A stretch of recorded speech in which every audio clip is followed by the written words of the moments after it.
con nó như chèn kìa Nè tao lầu mình đừng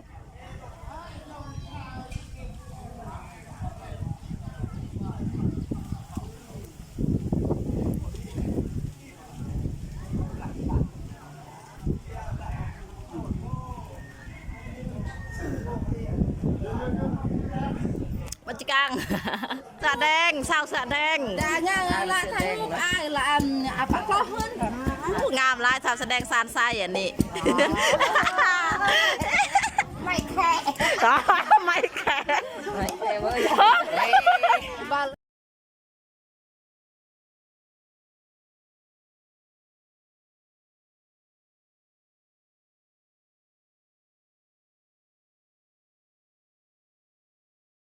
กินส่วนตัว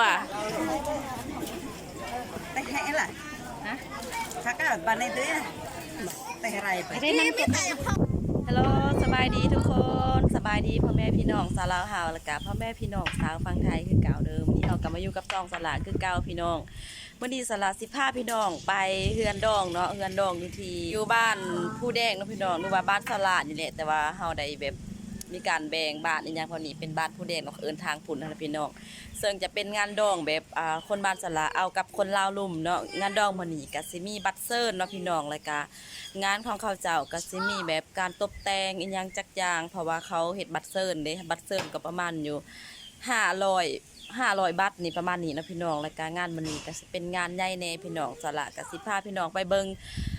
งานดองอยู่บ้านเฮาเนาะเพราะว่างานดองนี่ก็จะเป็นงานดองของคนลาวลุ่มแน่เนาะพี่น้องแบบว่าบ้านสลานะไปเอากับคนลาวอย่างกับคนลาวลุ่มหั่นนะเขาสิมีบัตรเซิร์นแล้วก็มีการผูกคอต่อแขนอย่างประมาณนี้เดี๋ยวเฮาสิพาทุกคนไปเบิ่งงานดองเขาเจ้าว่าสิเป็นจังใดมันสิเป็นแบบได้แดในการตกแต่งงานอย่างประมาณนี้นะทุกคนเพราะว่าสลาเองก็ยังบ่ทันเคยพาทุกคนไปงานดองแบบที่ว่ามีบัตรเซิร์นหรือว่างานแบบที่อลังการแบบนี้นะเพราะว่าอลังการแล้วเนาะเพราะว่าเฮาบ่เคยเห็นเนาะซั่นซะเพราะว่าอยู่บ้านเฮาส่วนหลายก็สิมีแต่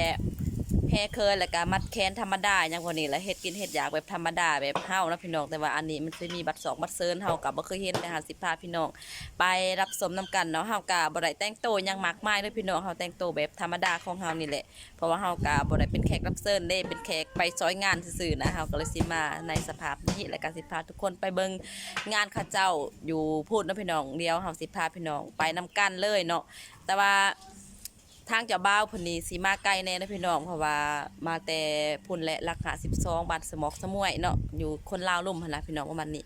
แล้วก็งานวันนี้ยินเขาว่าเขาขางัวขาควายพี่น้องขาหมูขาลายโตเลยเพราะว่าเป็นบัตรเซิร์นแน่แล้วก็เลี้ยงบ้านแน่นะพี่น้องเดี๋ยวสิพาพี่น้องไปเบิ่งนํกันเลยเนาะว่าสิเป็นจังได๋ไปพี่น้องนี่เฮาก็มาฮอดงานดองปึ๊บเฮาก็สิพาทุกคนไปเบิ่งบรรยากาศในการสวยงานดองแบบประเพณีเฮาอีกคือเก่านะพี่น้องจักหน่อยจังสิพาพี่น้องไปรีวิวอยู่หน้างานเนาะว่าเป็นจังใดพี่น้องตอนนี้สละก็สิมาซอยเวียกซอยงานก่อนมาถ่ายคลิปแถวนี้ให้ทุกคนเบิ่งก่อนแล้วก็มาเฮ็ดเวียกซอยเขาเจ้าแน่เนาะก็แบบบางทีก็มาถ่ายคลิปแน่เพราะว่ามันยังแบบว่าบ่มีมือกลองให้โซลาเด้เวลาโซลาเฮ็ดเวียกอีหยังก็ค่อนข้างจะบ่ค่อยเห็นโซลาเนาะเพราะว่ามีหลายคนแบบบางทีก็เขาคอมเมนต์มาโซลาทุนหลายคือแบบบ่เห็นเฮ็ดหยังมีแต่ถ่ายคลิปอีหยังพวกนี้นะแบบว่าตอนสลาเฮ็ดเวียกก็คือแบบบ่ค่อยมีมือกลองให้เนาะแบบว่าให้เขาจะจับกลองให้แต่ว่าเขาแบบว่าบ่แบบเขาบ่จับอีหยังพันน่ะสลาก็เลยแบบตอนแบบบ่เห็นสลาในตอนเฮ็ดเวียกส่วนหลักก็สิเห็นตอนมาแบบเฮ็ดเห็นเขาเจ้าเฮ็ดแล้วสลามาถ่ายคลิปเอาหยังประมาณนี้อันนี้ก็สิเป็นการเฮ็ดตำแป้งเนาะตำแป้งอันนี้สิเฮ็ดแนวกินให้คนบ้านเฮาเนาะแบบว่าคนบ้านเฮามาซอยเวียกเขาเด้เฮาก็สิมาเฮ็ดจำนวนหนึงแล้วก็จำนวนหนึงก็เฮ็ดแนวกินให้บัดเซิร์นเนาะเฮ็ดแนวกินบัดเซิร์นก็สิเฮ็ดอยู่เบื้องลุ่มเนาะอยู่เฮือนศาลาพุ่นแหละแต่ว่าศาลาบ่ได้ไปเนาะศาลาบ่ได้ไปทางนั้นบ่ได้ย่างไปทางนั้นเพราะว่าทางนั้นเขาจ้างคนลาวมาเฮ็ดโดยเฉพาะอีหยังปานนี้นะเฮ็ดแนวกินให้บัดเซิร์นเนาะเพราะว่าคนบ้านเฮาหันบ่เคยเฮ็ดแนวกินบัด2บัดเซิร์นก็เฮ็ดบ่เป็นเนาะเขาก็เลยจ้างเขามา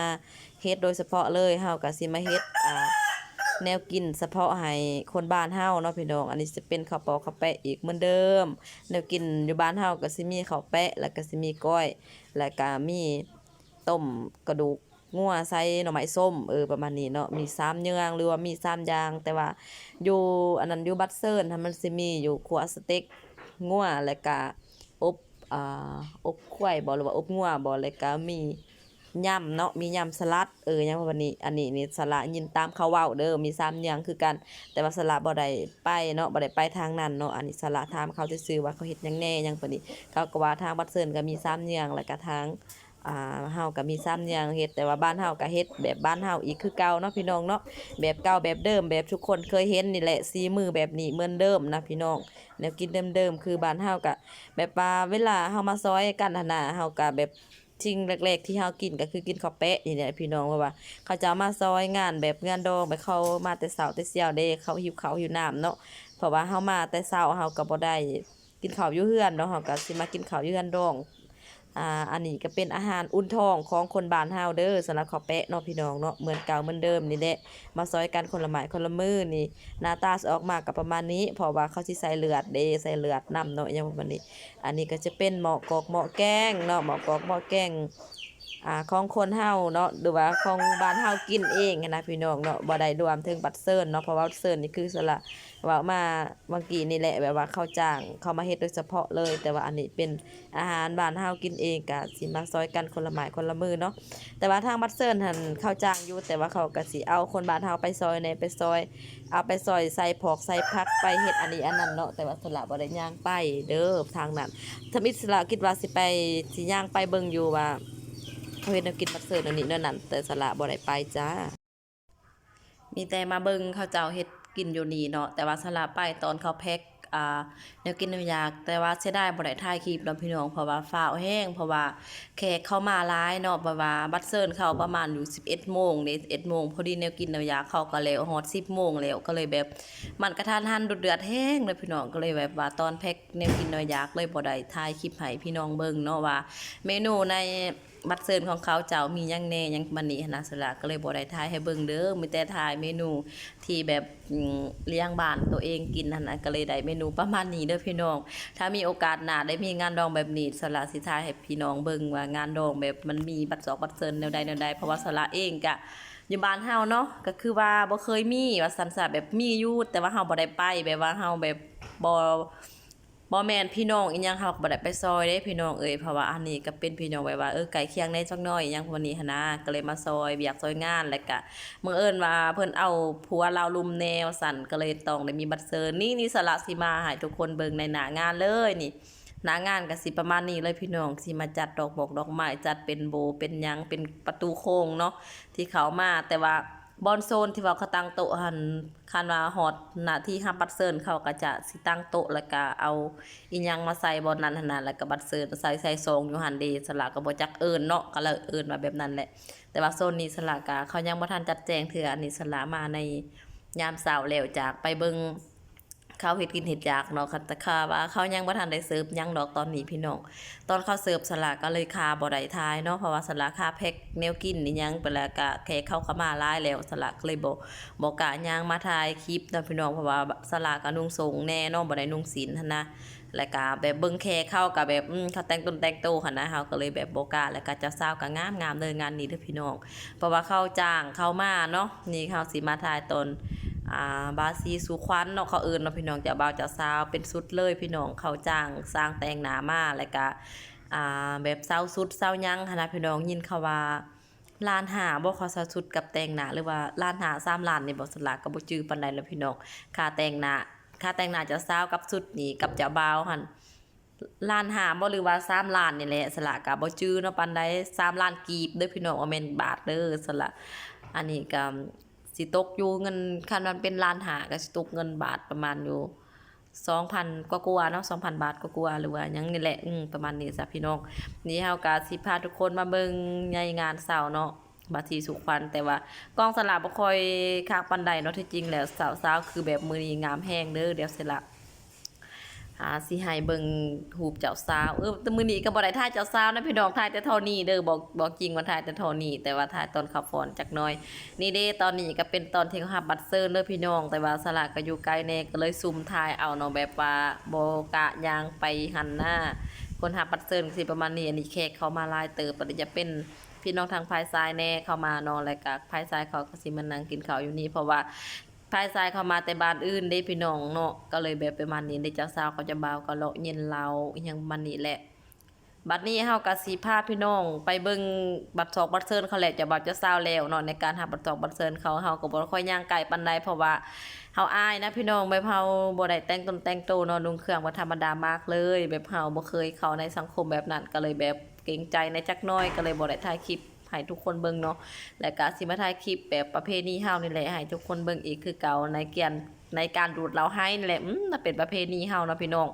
แต่จริงแล้วหันมื้อนี้เขาก็มีของอยู่เขาตีของหยังหั่นน่ะแต่ว่าสละบ่ได้ถ่ายตอนนั้นเนาะเพราะว่าตอนนี้อันเด้เขาเมียนอยู่เทิงโต๊ะน่ะบ่มีไผตีเนาะก็เลยแบบบ่ได้เห็นบรรยากาศตอนตีของในยามกินเหล้าให้เด้อ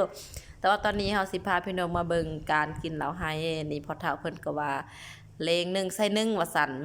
กินได้บ่วันนี้แต่ว่าที่จริงเขาเอิ้นเฮากินนำได้แต่ว่าเฮาบ่ได้กินนะเพราะว่าเฮาบ่ฮั่นได้สิกินเหล้าไห้นะพี่น้องเอ้ยเขากินเหล้ากินเบียร์หยังวันนี้ก็ใครแน่เนาะกินเหล้าไห้นี่ยอมเลยเนาะสละบ่ค่อยเก่งปานใดว่าซั่นซะคันกินเลงหนึ่งใส่หนึ่งนี่ป๊าดตายคักเลยพี่น้องเลงหนึ่งใส่สองแฮงบ่ไหวว่าซั่นขนาดกินจอกเดียวจอกน้อยๆนี่ก็ยังแบบเซเลยนะอันนี้เป็นข้าวใหญ่ๆแบบนั้นกินบ่ได้ดีดอแต่ว่า เชื่อเลยว่าผู้หญิงแถวนี้เขาก็กินเก่งเลยผู้หญิงแถวบ้านสลาดนี่แบบผู้เฒ่าผู้แก่เขาก็แบบเคยแน่กับเราให้เรายั่งหันนะเขาก็กินได้เนาะแต่ว่าเฮานี่ค่อนข้างบ่เคยดูดเหล้าให้เคยดูดยื้อแบบเทื่อหนึงสองเทื่อแหละเมาเอเละเลยพี่น้องบ่ไหวอีหลีก็เลยแบบยอมซะงานดองที่ใดสละก็มีแต่ย่างมาถ่ายคลิปถ่ายหยังแหน่แต่ว่าเขาสอนให้กินแต่ว่าสละบ่กินเนาะสละบ่กินบ่ได้เขาก็บ่ได้บังคับเด้คันว่าว่ากินบ่ได้เขาก็บ่ให้กินเนาะคันว่าเฮากินได้อยากม่วนก็กินน้ำเขาก็ได้เนาะพี่น้องบ่เป็นหยังแต่ว่าเฮา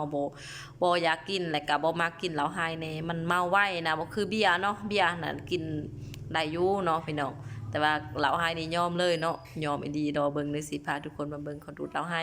อันนี้จะเป็นผู้หญิงเนาะเขาแบบอันนี้เข้ากันยังค่าบัตรเซิร์นอยู่ได้แบบทางเจ้าบ่าวเพิ่นยังค่าบัตรเซิร์นนี่คันเขาบ่พาบัตรเซิร์นนี่พี่น้องคันบ่มีบัตรเซิร์นนี่ปาดเข้าลากันมากินเหล้าไห้แหละฟอนอย่างใหญ่แล้วอะปานนี้เนาะพี่น้องแบบว่าคันเฮากินข้าวกินน้ำแล้วแหละข้าวแบบข้าวแต่งทางพายหญิงเฮาเนาะ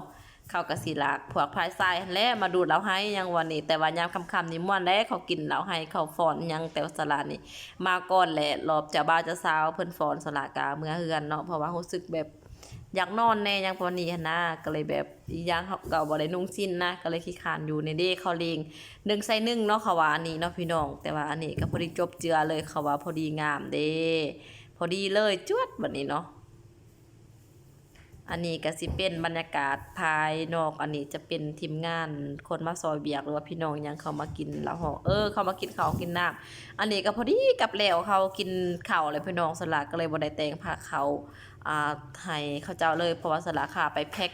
แนวกินให้บัดเซิร์นเดสละก็เลยบ่ได้มาโซนนี้เนาะแต่วันยามเสาร์หันมาโซนนี้บัดยามแพ็คก็ไปโซนนั่นเดียวสละสิพาพี่น้องไปเบิ่งบรรยากาศในจะบัดจะซาฟอนระบงไปเลย